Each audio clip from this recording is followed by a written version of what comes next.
এই মৃত্যুকে কেন্দ্র করে কিছু রহস্য এবার প্রকাশ্যে আসছে। বেগম খালেদা জিয়া তিনি আজকে নন, তিনি অনেক আগেই মারা গিয়েছেন। তার ছেলে কোকো মারা গেছে, সে যখন আমার বাবা মা ভাই বোনের মৃত্যু দিবসে উৎসব করে, কিন্তু আমি তো মানুষ, আমিও তো একজন মা। আমি ভাবলাম আমি বাংলাদেশের প্রধানমন্ত্রী, সব মানুষের দায়িত্ব তো আমার, ভালো মন্দ সবই। আমি সিদ্ধান্ত নিলাম আমি যাবো, খালেদা জিয়াকে সহানুভূতি দেখাবো। মানুষের ভাগ্য কতটা নির্মম হইতে পারে। যে ব্যক্তি বারবার তার ভুয়া জন্ম দিবস সামনে এনেছে, সেই ব্যক্তি তার সঠিক মৃত্যু দিবস বাংলাদেশের মানুষকে জানতে দিল না। সে জানতে দিল না বললে ভুল হবে, তার গুণধর পুত্র জানতে দিল না। তারেক রহমান তার মায়ের লাশের উপর ভর করে রাজনীতি করে দেশে ফিরলেন। দেশে ফিরে সকল কাজ সম্পন্ন করে যখন লন্ডন ফিরে যাবার মুহূর্ত চলে এসেছে, তখন তিনি তার মায়ের মৃত্যু ঘোষণা করে দিলেন। যে খালেদা জিয়া আসলে মারা গিয়েছেন নভেম্বর মাসের 29 তারিখে, যে শুধুমাত্র মাস্ক কেটে দিয়ে একটা শো পিসের মতো এটাকে রেখে দেওয়া হয়েছিল, যাতে করে তারেক রহমান বাংলাদেশে আসে, আইসা নমিনেশন টিউশন সবকিছু কনফার্ম। তো আমরা আসলে কি খালেদা জিয়া প্রায় 1 মাস আগে মারা গেছে নাকি? আসসালামু আলাইকুম, আমন্ত্রণ নতুন একটি সংবাদে আবার একটি গুরুত্বপূর্ণ নিউজ আপডেট নিয়ে হাজির হয়েছি। প্রিয় দর্শক, আমাদের ভিডিওর প্রথম অংশ দেখে বুঝতে পেরেছেন ঠিক আজকে নিউজটি কোন দিক কোন বিষয়টি ইঙ্গিত করছে। তো দর্শক, এই বিষয় নিয়ে আমার বেশি কথা বলছি না, চলুন দেখে আসি আজকে সে কাঙ্ক্ষিত ভিডিও। তবে তার আগে বলবো, আপনি যদি আমার চ্যানেল নতুন হয়ে থাকেন অবশ্যই চ্যানেলটি সাবস্ক্রাইব করে আমাদের পাশে থাকুন পরবর্তী আপডেট পাওয়ার জন্য। তো চলুন দর্শক, এই ভিডিও দেখে আসি, তারপরে এই বিষয় নিয়ে কথা বলছি। পরিহাস, যেই মা তার সন্তানের জন্য, তার সন্তানের চিকিৎসার জন্য বাংলাদেশের আইন শৃঙ্খলা রক্ষাকারী বাহিনী তাদের উপর কি আকতি মিনতি, সে কি আর্তনাদ। আমার ছেলেকে সুস্থ করা যাবে না, কোনোদিন সেজন্য আমি বলছি যে তারেক রহমানকে অবিলম্বে বিদেশে পাঠানো উচিত, এবং সেজন্য ও যেহেতু বিদেশে থাকবে, ও রাজনীতি থেকে দূরে থাকবে, এখন রাজনীতিতে আপাতত একদম বাইরে থাকবে, রাজনীতির বাইরে, সেজন্য তিনি কোনো রাজনীতি কর্মকাণ্ডে অংশগ্রহণ করতে পারবেন না। অথচ তার সেই কুসন্তান তার মায়ের লাশ নিয়ে রাজনীতি করে ফেললো। যেদিন সেনাবাহিনীর ক্যান্টনমেন্টে ওয়াকারের আয়োজিত অনুষ্ঠানে বেগম জিয়াকে আমন্ত্রণ করা হয়, বেগম জিয়া যান, এরপর সেখান থেকে এসে এভার কেয়ার হসপিটালে তিনি অ্যাডমিট হন। তার দুদিন পরই বেগম জিয়া মারা গেছেন, কিন্তু মেটিকুলাস ডিজাইনের অংশ হিসাবে তার লাশটা সামনে আনা হয়নি, ঘোষণা দেওয়া হয়নি তিনি মারা গেছেন। এরপর বারবার বিএনপির শীর্ষ নেতৃবৃন্দ বহু নাটক সাজিয়েছে। এখানে তারেক রহমানের দেশে ফিরে আসার ব্যাপারটা ছিল সব থেকে বেশি গুরুত্বপূর্ণ এবং প্রয়োজনীয়, সেটাই করেছে বিএনপি। তারেক রহমান দেশে ফিরে আসলেন, তার যাবতীয় সকল কর্মযজ্ঞ সম্পাদন করলেন। প্রথমে বিমানবন্দরে নামলেন, মাটির গন্ধ শুকলেন, মাটিতে পা রাখলেন, 300 ফিটে জনসভায় ভাষণ দিলেন। সেখান থেকে এভার কেয়ার হসপিটালে তার মাকে দেখতে গেলেন। নির্বাচনে অংশ নেওয়ার জন্য ভোটার হওয়ার প্রয়োজন ছিল, নির্বাচন কমিশনে গিয়ে ভোটার হলেন। আদির কবর জিয়ারত করলেন, জুলাই যোদ্ধাদের খোঁজ খবর নিলেন, স্মৃতিসৌধে শ্রদ্ধা নিবেদন করলেন। সকল কর্মযজ্ঞ যখন সম্পন্ন হয়ে গেছে, ঠিক তখন আজ ভোর সকাল 6টায় খালেদা জিয়াকে মৃত ঘোষণা করা হয়েছে। খালেদা জিয়া মরে গেছে আরো অনেক আগে। আপনাদেরকে আমি বলেছিলাম না যে তারেক রহমান সব কর্মযজ্ঞ সম্পাদন করলো, মিডিয়া প্রত্যেকটা ফুটেজ সামনে আনলো, কিন্তু এভার কেয়ার হসপিটালে বেগম জিয়াকে দেখতে গিয়ে সেখানে কোনো ফুটেজ আমরা দেখতে পেলাম না। সেখানে সন্দেহের বার্তা দিয়েছিল। তাছাড়াও আমি অনেকবার বলেছি খালেদা জিয়া বেঁচে নেই, আমাদের সোর্সের মাধ্যমে আমরা জেনেছি। আপনারা অনেকে বিশ্বাস করেন না, গালমন্দ করেছেন। আমি জানতাম উনি আরো আগেই মারা গেছেন, কারণ এর আগেও তিনি অসুস্থ হয়েছেন, হসপিটালে অ্যাডমিট হয়েছেন। তার ফুটেজ আমরা মিডিয়াতে দেখেছি, সবাই দেখেছে, স্থির চিত্র দেখেছি তার পরিবারের সদস্যদের সাথে। কিন্তু এবার হসপিটালে অ্যাডমিট হওয়ার পর থেকে তার কোনো ফুটেজ আমাদের চোখের সামনে আর আসে নাই। সেক্ষেত্রে তখনই আমি ধরে নিয়েছিলাম খালেদা জিয়ার বেঁচে নাই, এবং এরপর আমি আপনাদেরকে জানিয়েছিলাম মানুষের ভাগ্য কতটা নির্মম হইতে পারে। যেই নারী, যেই মহিলা, তার জন্মদিনের কোনো ঠিক নাই, তার বিয়ের যেই কাবিননামা সেখানে একটা জন্মদিন, তিনি যে শিক্ষা প্রতিষ্ঠানে পড়াশোনা করতেন সেখানে একটা জন্মদিন, তার প্রধানমন্ত্রিত্ব যেই সনদগুলো আছে বা যেই নথিগুলো আছে সেখানে একটা জন্মদিন। আর সব থেকে লজ্জাজনক যে বিষয়টা, বাঙালি জাতির অবিসংবাদিত নেতা, জাতির জনক বঙ্গবন্ধু শেখ মুজিবুর রহমানের যে মৃত্যু বার্ষিকী 15 আগস্ট তাকে নির্মমভাবে পরিবার সমেত হত্যা করা হয়, সেদিন বেগম জিয়া এবং তার নেতাকর্মীরা ঘটা করে জন্মদিনের উৎসব পালন করতেন। জাতির জনকের মৃত্যু দিবসে তারা মিথ্যা একটা উৎসব পালন করতেন, মিথ্যা একটা ভুয়া জন্মদিনের উৎসব পালন করতেন। সেই নারীর মৃত্যু দিবসটা সঠিক দিবস কোনটা সেটা বাংলাদেশের মানুষ জানে না, সেটা তার দলের নেতাকর্মীরা জানে না। বেগম জিয়া ঠিক কত তারিখে মারা গেছেন এই বিষয়টা বিএনপি নেতাকর্মীদের মধ্যে আজীবন ধোঁয়াশা থেকে যাবে। যেমনটা তার জন্মদিনের তারিখের ব্যাপারে আমরা সত্যিটা কেউই জানি না, খোদ বিএনপি নেতাকর্মীরা জানে না, ঠিক তেমনি ভাবে তার মৃত্যু দিবস সত্যিকার অর্থে কবে সেটা আমরা জানি না। এটা কিন্তু ইতিহাসের একটা বিচার, আপনারা যে যাই বলেন না কেন, এটা হচ্ছে ইতিহাসের বিচার। যে ব্যক্তি বারবার তার ভুয়া জন্ম দিবস সামনে এনেছে, সে ব্যক্তি তার সঠিক মৃত্যু দিবস বাংলাদেশের মানুষকে জানতে দিল না। সে জানতে দিল না বললে ভুল হবে, তার গুণধর পুত্র জানতে দিল না। তারেক রহমান তার মায়ের লাশের উপর ভর করে রাজনীতি করে দেশে ফিরলেন। দেশে ফিরে সকল কাজ সম্পন্ন করে যখন লন্ডন ফিরে যাবার মুহূর্ত চলে এসেছে, তখন তিনি তার মায়ের মৃত্যু ঘোষণা করে দিলেন। ব্যাপারটা কেমন অদ্ভুত না? তারেক রহমানকে 2007 সালে যখন সেনাবাহিনী পিটিয়ে মাজা ভেঙে দিয়েছিল, তখন খালেদা জিয়ার আর্তনাদ দেখে, একজন মায়ের আর্তনাদ দেখে একজন সন্তান হিসেবে আমার ব্যাপক খারাপ লেগেছিল, মারাত্মক খারাপ লেগেছিল। কিন্তু এই মুহূর্তে আমার মধ্যে কোনো আবেগ কাজ করতেছে না, আমার মধ্যে কোনো ভালোবাসা, সহানুভূতি কাজ করতেছে না। কেন জানেন? 5 আগস্টের পর বিএনপি যা করেছে এবং খালেদা জিয়ার যে সমর্থন ছিল, তাছাড়াও শেখ হাসিনার যেদিন ফাঁসির রায় ঘোষণা করা হয় সেদিন তিনি সন্তোষ প্রকাশ করেছিলেন বেগম জিয়া। অথচ শেখ হাসিনা তার অসুস্থতার সংবাদ শোনার পর তিনি তাকে সমবেদনা জানিয়েছেন এবং আজকে তিনি মারা গেছেন বিএনপির চেয়ারপারসন বেগম খালেদা জিয়া। সেই ক্ষেত্রে বাংলাদেশ আওয়ামী লীগের উচিত ছিল না হিংসার মতো একটা চোখে দেখা, কিন্তু না, আওয়ামী লীগের সকল পর্যায়ের নেতাকর্মী এমনকি বঙ্গবন্ধু কন্যা শেখ হাসিনাও গভীর শোকাক্রান্ত হয়েছেন, শোক প্রকাশ করেছেন। এটা হচ্ছে গিয়া রাজনৈতিক শিষ্টাচার, যেই শিষ্টাচার বিএনপির মধ্যে বিন্দুমাত্র নাই। শিষ্টাচারের রাজনীতি বিএনপি কখনো করতে পারেনি, ভবিষ্যতেও করতে পারবে না। আমি আপনাদেরকে একটা ভবিষ্যৎবাণী করি, বঙ্গবন্ধু কন্যা আল্লাহ মাফ করুক যেদিন চলে যাবেন আপনারা দেখবেন বিএনপি নেতাকর্মীরা নগ্ন উৎসব পালন করবে, যেমনটা 15 আগস্ট বঙ্গবন্ধু হত্যার পর ফ্রিডম পার্টির নেতারা করেছিল, পরবর্তীতে বিএনপি সেটার সিলসিলা বজায় রেখেছে। ঠিক তেমনি ভাবে বঙ্গবন্ধু কন্যার কিছু হলে এরা দেখবেন হোলি খেলবে, রঙের উৎসব পালন করবে। এটা তাদের চরিত্র, এটা তাদের বৈশিষ্ট্য। সো এই মুহূর্তে সেই নেত্রী, যে নেত্রী 21 আগস্ট গ্রেনেড হামলা ঘটিয়েছিল, তার সন্তান, যে নেত্রী অসংখ্যবার আওয়ামী লীগের সভানেত্রীকে হত্যার চেষ্টা করেছিল, যে নেত্রী গণতন্ত্রকে গলা টিপে হত্যা করেছে, যে নেত্রী বাংলাদেশে মৌলবাদের রাজনীতিকে সামনে এনেছে, যে নেত্রী জামাত ইসলামের মতো চরমপন্থী উগ্রপন্থী দলকে রাজনৈতিকভাবে প্রতিষ্ঠিত করেছে, সংসদে ঠাঁই দিয়েছে যুদ্ধাপরাধী রাজাকারদেরকে, তার প্রতি ভালোবাসা আসলে আমার আসবে না। কারণ আমি চাই সৃষ্টিকর্তা তাকে মাফ করে দিক, তিনি ভালো থাকুক পরে, বাট তার জন্য সহানুভূতি, মায়া, ভালোবাসা এগুলো আমার মধ্যে থেকে আসবে না। না আসলে সেটা আমি জোর করে আমি আপনাদেরকে দেখাইতে পারবো না। সবাই ভালো থাকবেন। আবার বলতেছি, আমি আগেই বলেছিলাম দেশমাতা আর বেঁচে নাই, আপনারা বিশ্বাস করেন নাই। দেখেন, যা ভালো মনে করেন, সৃষ্টিকর্তা ওনাকে ভালো রাখুক।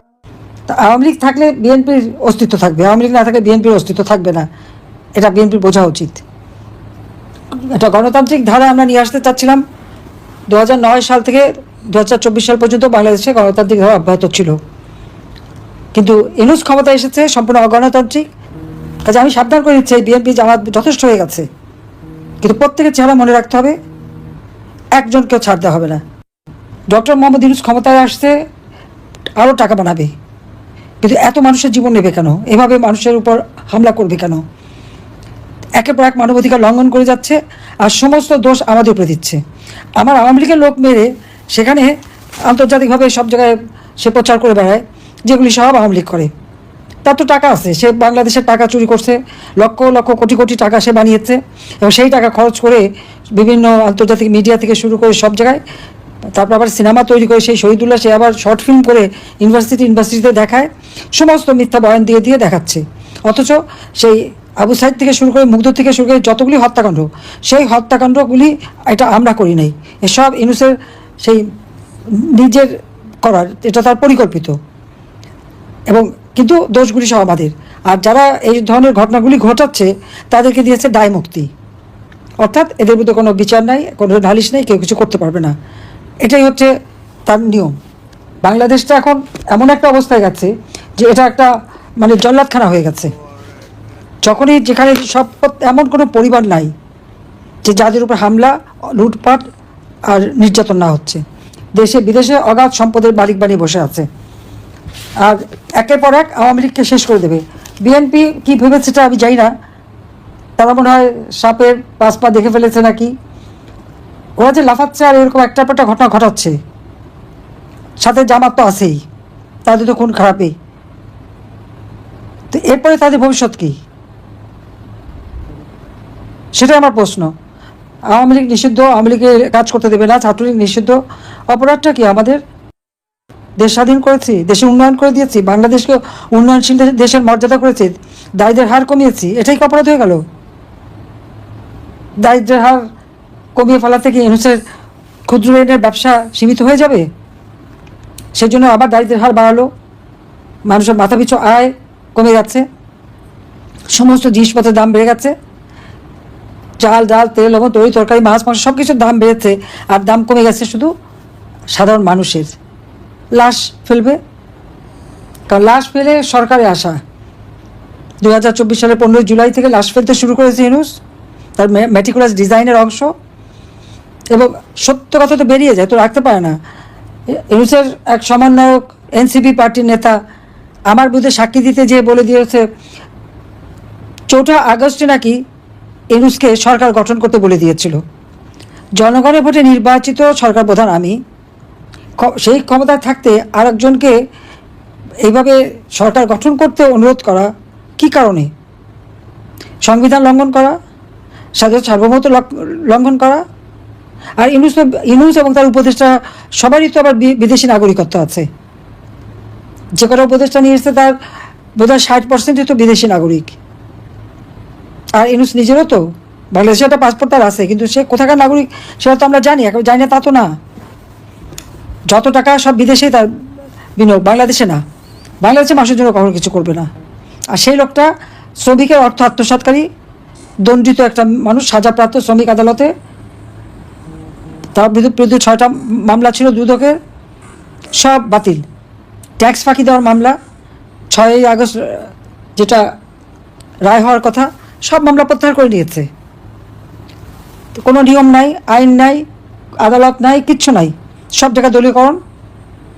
নির্বাচন কমিশন, দুর্নীতি দমন কমিশন, পাবলিক সার্ভিস কমিশন, উচ্চ আদালত, সব কিছুতে তাদেরকে সব এই জঙ্গির ভয় দিয়ে সব পদত্যাগ করানো এবং সেখানে দলীয় লোক বসানো। বেশিরভাগই জামাতের লোকরা বিভিন্ন জায়গায় বসে আছে, আর বিএনপি হলো লুটপাটে ব্যস্ত আর আওয়ামী লীগ নিধনে ব্যস্ত। তা আওয়ামী লীগ থাকলে বিএনপির অস্তিত্ব থাকবে, আওয়ামী লীগ না থাকলে বিএনপির অস্তিত্ব থাকবে না, এটা বিএনপির বোঝা উচিত। এটা গণতান্ত্রিক ধারা আমরা নিয়ে আসতে চাচ্ছিলাম। 2009 সাল থেকে 2024 সাল পর্যন্ত বাংলাদেশে গণতান্ত্রিক ধারা অব্যাহত ছিল, কিন্তু ইউনূস ক্ষমতা এসেছে সম্পূর্ণ অগণতান্ত্রিক, অবৈধভাবে, সংবিধান লঙ্ঘন করে এবং ধাপ্পাবাজি দিয়ে। সেই হাইকোর্টের যে মতামতের কথা বলা, সেটাও মিথ্যাচার। আমার পদত্যাগের ছবি, সেটাও মিথ্যা। আমাদের চিঠি লিখছে, সেটাও মিথ্যা।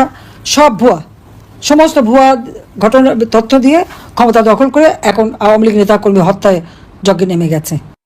রাষ্ট্রপতি মোহাম্মদ শাহাবুদ্দিন এবং প্রধান উপদেষ্টা ডক্টর মোহাম্মদ ইউনূসের মধ্যকার যে তিক্ত সম্পর্ক, তা নিয়ে দীর্ঘদিন ধরেই রাষ্ট্রীয় বিভিন্ন আচার আচরণে যে প্রভাব পড়ছে এবং সেগুলো সহ আমাদের মধ্যে যে গুঞ্জন গুজব, যে আলোচনা সমালোচনা, দীর্ঘদিনের যে বিতর্কর সৃষ্টি হয়ে আছে, সেই অবস্থান থেকে রোববার প্রধান উপদেষ্টা গেলেন বঙ্গভবনে, বিশেষ কারণে গেলেন। এবং রাষ্ট্রপতির সঙ্গে প্রধান উপদেষ্টার মধ্যকার যে তিক্ত সম্পর্কের কথা আমরা জানি, তার কি অবসান হয়েছে এই দুজন ব্যক্তির সাক্ষাৎকারের মধ্য দিয়ে? খুব কি স্বাভাবিকভাবে তাদের মধ্যকার কুশল বিনিময় হয়েছে? আগামী দিনের যে সংকটময় রাজনীতি আরো তীব্র হচ্ছে, সেগুলো অবসানের জন্য তারা কি বিশেষ কোনো আলোচনা করেছেন, বিশেষ কোনো পরামর্শ করেছেন, নাকি শুধুমাত্র হাই হ্যালো? অথবা প্রধান উপদেষ্টা কি আগের মতোই বেশ তাচ্ছিল্যের সঙ্গে কথা বলেছেন রাষ্ট্রপতির সঙ্গে? কি ঘটেছে আসলে? বিষয়টি হচ্ছে, দেশের 26তম প্রধান বিচারপতি হিসেবে শপথ নিয়েছেন আপিল বিভাগের বিচারপতি জুবায়ের রহমান চৌধুরী। যেহেতু তার শপথ অনুষ্ঠান প্রথা অনুযায়ী বঙ্গভবনে শপথ হবে, শপথ করবেন রাষ্ট্রপতি, এবং প্রথা বা রেওয়াজ অনুযায়ী প্রধানমন্ত্রী বা প্রধান উপদেষ্টা সেখানে উপস্থিত থাকার কথা, প্রধান উপদেষ্টা উপস্থিত ছিলেন।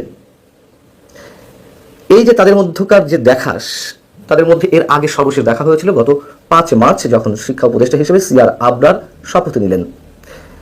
তারপর প্রায় 10 মাস পর এই যে নতুন করে সাক্ষাৎ, আর এর মধ্যকার তাদের সম্পর্কের যে নানান ধরনের কিচ্ছা কাহিনী, সেগুলো তো আমরা জানি, বিশেষ করে প্রধান উপদেষ্টার পক্ষ থেকে।